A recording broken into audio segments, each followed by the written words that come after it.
señores, bienvenidos a tiempos modernos. A lo largo de la Primera Guerra Mundial se sucedieron las alternativas sobre los campos de batalla de Europa. La igualdad entre unos contendientes y otros se mantuvo durante casi todo el tiempo, aunque algunos factores alteraron ese equilibrio. Uno de ellos, y decisivo, fue la entrada de los Estados Unidos en la contienda, que fue además la presentación de ese país como gran potencia mundial. En 1916, el presidente Woodrow Wilson se presentó a la reelección prometiendo que mantendría a los Estados Unidos fuera de la guerra que asolaba a Europa. Además, los intereses norteamericanos estaban orientados a la intervención en Hispanoamérica.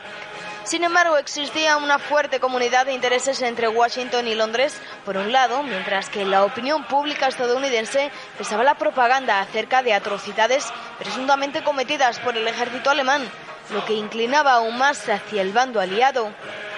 La similitud de instituciones políticas y de concepción del mundo de ambos y su condición de democracias también jugó su papel. Pero fue sobre todo la política alemana en el mar lo que acabó por decantar la entrada de los Estados Unidos en la guerra. El hundimiento del Lusitania, un barco británico de pasajeros en el que viajaban numerosos norteamericanos, en mayo de 1915 por un submarino alemán, sacudió a la opinión pública y Berlín decidió detener su campaña de submarina en 1916. Pero en la creencia de que si se cortaban los suministros que Washington enviaba a las Islas Británicas, Londres se retiraría de la guerra, Alemania decretó la reanudación de la campaña submarina en 1917. El 2 de abril de ese año, Estados Unidos le declaraba la guerra al Reich, algo que sería decisivo para la suerte del conflicto. Wilson encargó el mando de la fuerza expedicionaria que se enviaría a Europa al general John Pershing. Este se negó a enviar a los soldados estadounidenses para cubrir las bajas en las filas aliadas. Quiso que la tropa fuese adecuadamente entrenada antes de acudir al frente. Los primeros soldados llegaron en junio de 1917 y para el año siguiente ya había 1 millón de efectivos sobre el terreno. Esto permitió que Pershing tuviera un mando independiente que le llevó a obtener un par de convincentes victorias miliares sobre el enemigo en Cantigny y en Mesargón en el otoño de 1918. A esas alturas, Pershing había construido una fuerza militar versátil y eficaz que constaba de 1 millón de soldados, contando bajo su mando también tropas francesas. Las bajas, con todo, fueron muy grandes, alcanzando las 350.000 entre muertos y heridos. La participación estadounidense fue determinante, pues una vez liberados los alemanes del frente oriental, podían volcar todo su ejército en el oeste. El material norteamericano que reflejaba su poderío industrial y el refresco que supuso para los combatientes fue un importante factor en la victoria aliada y sin la que ésta seguramente no habría acaecido. Y tenemos hoy con nosotros a don David Arias, que es profesor de la Universidad San Pablo CEO de Historia del Pensamiento y de los Movimientos Sociales. Le damos la bienvenida, estamos encantados de contar con usted. Bien hallados, igualmente. Bueno, vamos a hablar de un tema que domina particularmente, que es el de los Estados Unidos, la historia de los Estados Unidos, sobre todo en la edad contemporánea, el siglo XX, claro. Bueno, diciendo que, empezando por el principio, y es que los Estados Unidos en origen no estaban interesados en la Primera Guerra Mundial. Su interés realmente radicaba, y lo había venido haciendo de las últimas décadas, bastantes décadas, en Hispanoamérica realmente. Efectivamente, y además con la Primera Guerra Mundial se rompe una tradición secular que además está introducida dentro de los genes políticos norteamericanos, que es mantenerse alejados de los conflictos europeos. Hay que recordar que Estados Unidos tiene la principal característica de Estados Unidos es que tiene el Atlántico en un lado, el Pacífico en otro, y debajo una coalición de repúblicas comparativamente débiles. Y están encantados de la vida, claro. Ellos se mantienen al margen del conflicto, de los líos, como lo llaman allí, europeos, y se dedican a expandirse. Para el principio del siglo XX, como en España sabemos bien, ya han iniciado un proceso de expansión, pero todavía muy tímido, a expensas de un poder, de nuevo, comparativamente débil, como es España, y cuando se inicia la guerra, pues la opinión pública norteamericana está otra cosa. Y además, una cosa que a veces se nos olvida, porque comparamos o mezclamos la Primera con la Segunda Guerra Mundial. Y en la Segunda Guerra Mundial las cosas están muy claras. Y hay una serie de regímenes autoritarios y otra serie de regímenes que defienden la democracia, y bueno, hay una agresión en Polonia. En la Primera Guerra Mundial es mucho más confuso. Estoy en clase, por ejemplo, me gusta preguntarles a los chicos, bueno, la Primera Guerra Mundial, ¿por qué empieza? Y te dicen, bueno, pues que mataron al archiduque de Austria. Ya, bueno, pero es que estamos hablando de una guerra porque asesinan a un señor. Por muy archiduque y heredero del trono que sea, y efectivamente las causas de la Primera Guerra Mundial, en el fondo, es la política de poder europea. Y esto de venderle una intervención en Europa con el coste que se sabía que iba a tener a la opinión pública norteamericana según estos criterios es muy difícil. Por eso Wilson tiene que emprender una campaña propagandística muy importante, muy significativa, en la que él reconvierte la guerra en una guerra por la democracia, que luego le conduce a la paz de París y a los famosos 14 puntos, que supongo que los comentaremos luego, sí, claro, que también tienen su aquel. Pero efectivamente, cuando empieza la guerra, Estados Unidos está otra cosa. El final de la guerra, bueno, la entrada de Estados Unidos en la guerra es su presentación como gran potencia mundial y además con un poderío industrial extraordinario. Pero la reluctancia de Wilson originalmente, ¿no? Lo que él, digamos, vende en la campaña electoral de que nunca entrará en la guerra europea, ¿es genuina o realmente Wilson tenía ya la intención entonces de...? Yo creo que aquí hay un paralelo muy significativo con Roosevelt. El año 40. Claro, hay un sector de la élite política intelectual norteamericana que entiende, pues, lo que has comentado muy bien, somos ya una gran potencia. Y tenemos que asumir la responsabilidad de una gran potencia, tenemos que ayudar a los británicos. Además, en aquel momento, Estados Unidos todavía se apoya en la preponderancia naval de la Royal Navy. Y claro, para que la Royal Navy siga haciendo su trabajo de proteger a Estados Unidos, tú tienes que ayudar a los británicos a que mantengan la Royal Navy.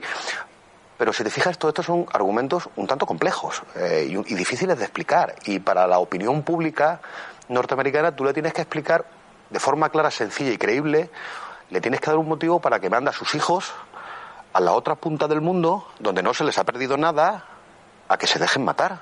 Y además, para cuando Estados Unidos entra en la guerra, la carnicería del frente occidental tremenda, es perfectamente conocida. Sí, sí. Y mucho más todavía en el mundo anglosajón, ¿verdad? Porque no son solo británicos, también son los australianos, los neozelandeses, y sabe que es una auténtica carnicería. Olvidémonos del coste económico, ya el coste humano. Por eso son tan hábiles a la hora de utilizar, y necesitan utilizar primero el telegrama Zimmerman, que seguro que lo comentaremos luego, y luego las atrocidades, entre comillas, de la armada, de la guerra submarina de los alemanes. Es importante subrayar que Wilson, como luego hará Roosevelt, hace todo lo posible por provocar a los alemanes, porque efectivamente los Estados Unidos son neutrales solo de nombre. Están alimentando el esfuerzo de guerra aliado, especialmente el británico. Sí. Y los alemanes lo saben. Lo saben en el 14, lo saben en el 16, igual que lo van a saber luego en el 41.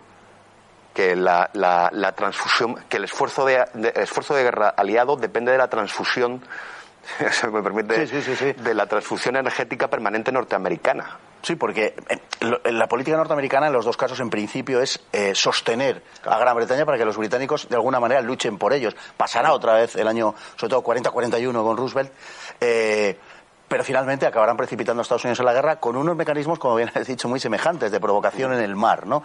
De todas formas, en el caso de la Primera Guerra Mundial, al revés de lo que pasa en la Segunda, donde Hitler da órdenes de que no se ataque a los buques americanos hasta ultimísima hora, precisamente para no darles ocasión de desencadenar la guerra, en la Primera Guerra Mundial, en cambio, Alemania es bastante más imprudente. El año 17 Alemania decide reanudar la campaña de submarinos. Bueno, imprudente, vamos a definir imprudente. Arriesga más. Pero porque lo saben. Saben que mientras Estados Unidos siga comportándose como lo está haciendo, siga realizando esas transfusiones continuas, la guerra no la pueden ganar. Además, la Primera Guerra Mundial, recordemos que Alemania no la pierde en el frente. Alemania pierde la guerra en la mar. Los aliados la someten a un bloqueo continental muy eficaz. El ejército alemán es objetivamente mejor que y está mejor mandado que los ejércitos aliados, y la estrategia aliada es una estrategia de guerra económica y de estrangulamiento. Los alemanes que lo saben que su esfuerzo de guerra tiene fecha de caducidad, Pues porque están completamente cortados del mundo civilizado. Por ejemplo, Argentina.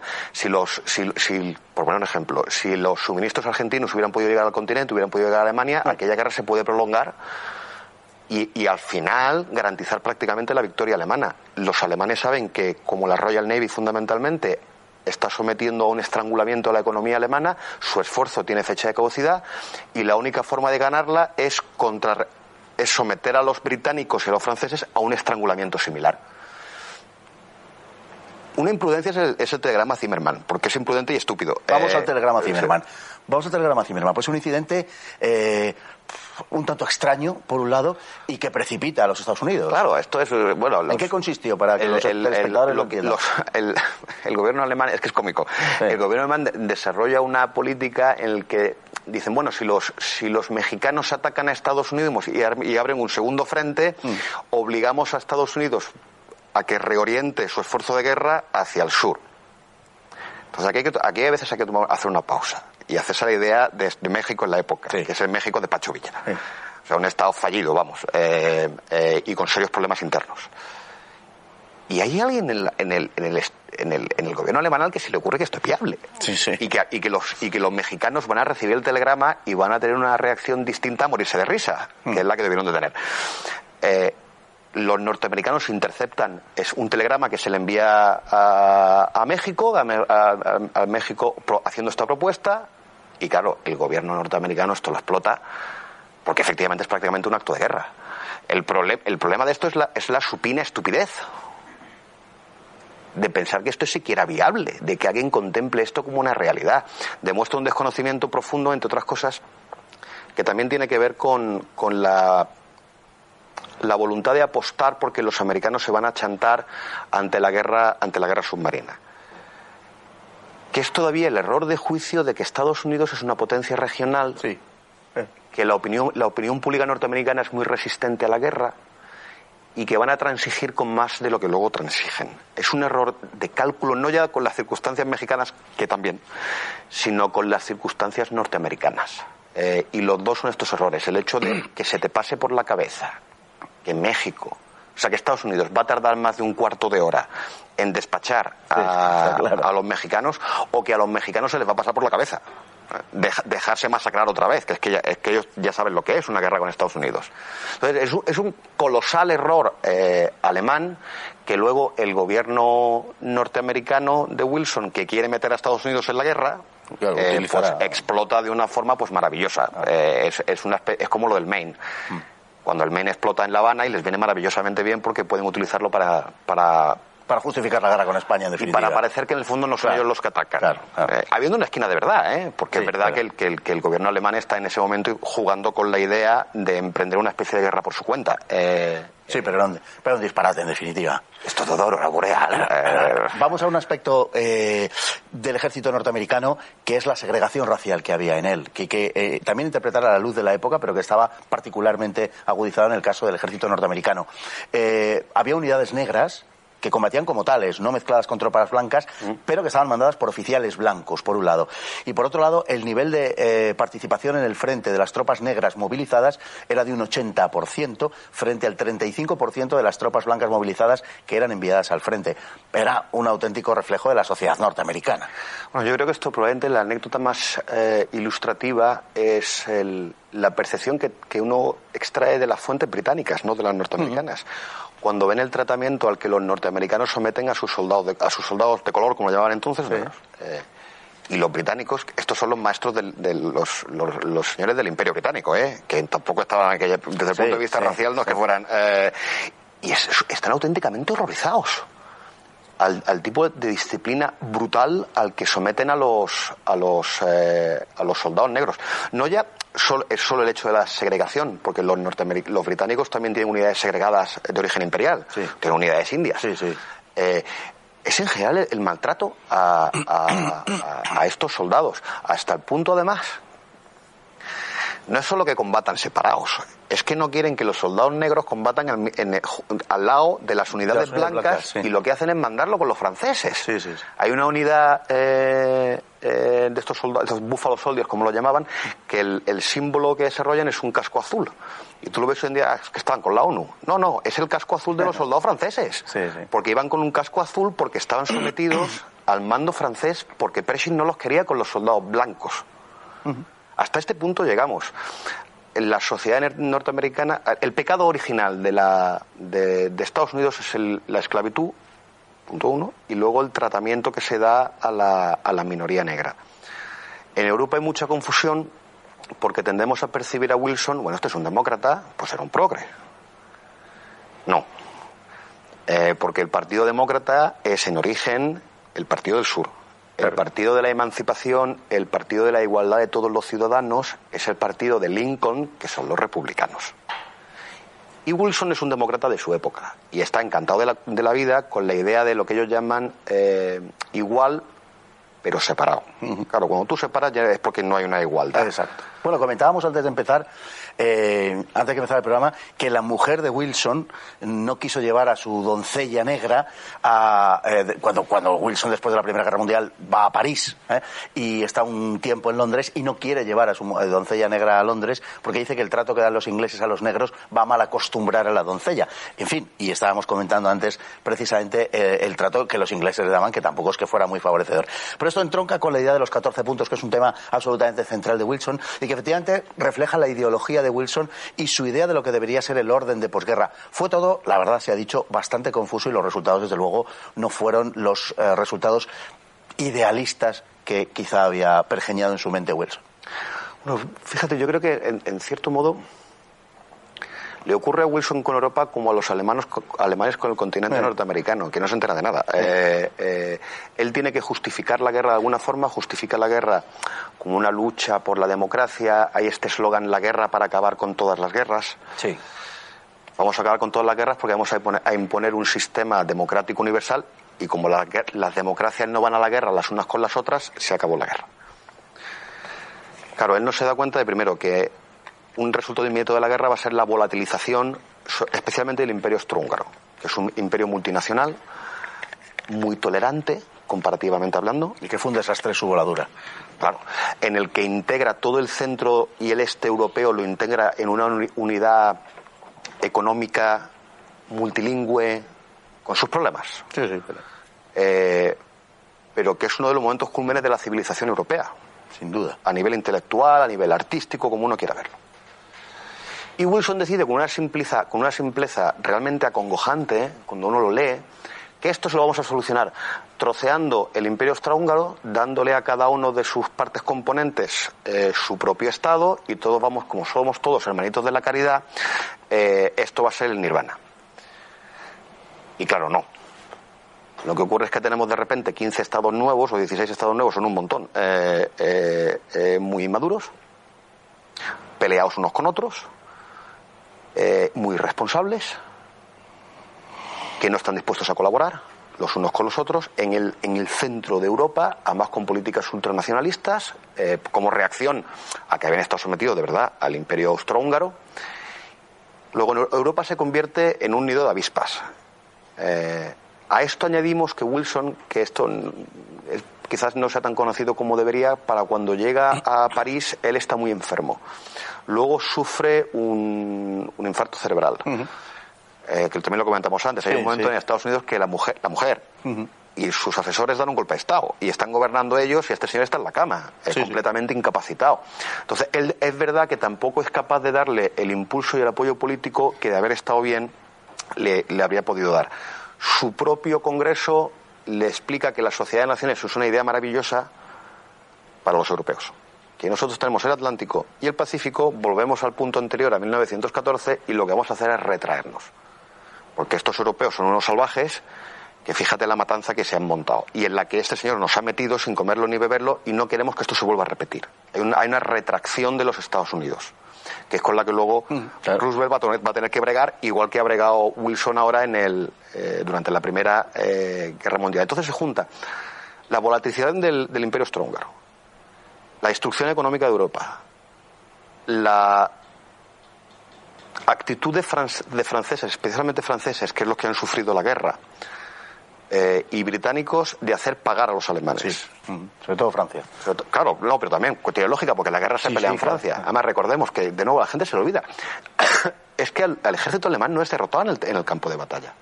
Es que al final de la guerra se produce en suelo francés. Sí, claro. Es que los alemanes nunca entran en suelo alemán. Y claro, los franceses que han sufrido los efectos materiales del conflicto, oiga, esto los alemanes no lo tienen que pagar. Y además hay un ensañamiento francés. Entonces, este ensañamiento, con la retracción norteamericana, la falta de capacidad física de Wilson, hace que todo el proyecto de imposición de la democracia, que ya de por sí es un poco peregrino, y de imposición de un régimen liberal, ¿verdad?, que luego se va a funcionar muy bien en el 45, en el 18, ninguno de las partes componentes está por la labor. Y estos principios liberales, pues al final lo que conducen es a la Europa de entreguerras, a una serie de conflictos. Esto a veces no se cuenta porque el progresismo liberal de Wilson es muy atractivo y es muy bonito intelectualmente, porque es el mundo de la paz, de la buena voluntad, la autodeterminación. Claro, la armonía de las naciones. No, la autodeterminación está muy bien. Bueno, sí, eso, la autodeterminación como panacea para liberar a todos los pueblos. Fue un desastre. Sin darse cuenta de que cuando tú conviertes un Estado grande, multinacional y tolerante, lo fragmentas en Estados pequeñitos. Y esto la audiencia española en el año 2019 que estamos, seguro que hace los paralelismos evidentes, estos Estados pequeñitos no tienden a ser muy poco tolerantes.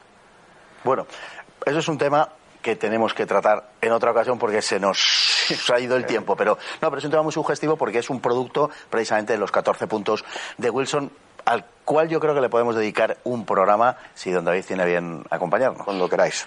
Pues muchísimas gracias por estar con nosotros hoy, don David, francamente. Encantado. Lo agradecemos y a todos ustedes igualmente por estar ahí cada día y hasta el próximo programa, si Dios quiere.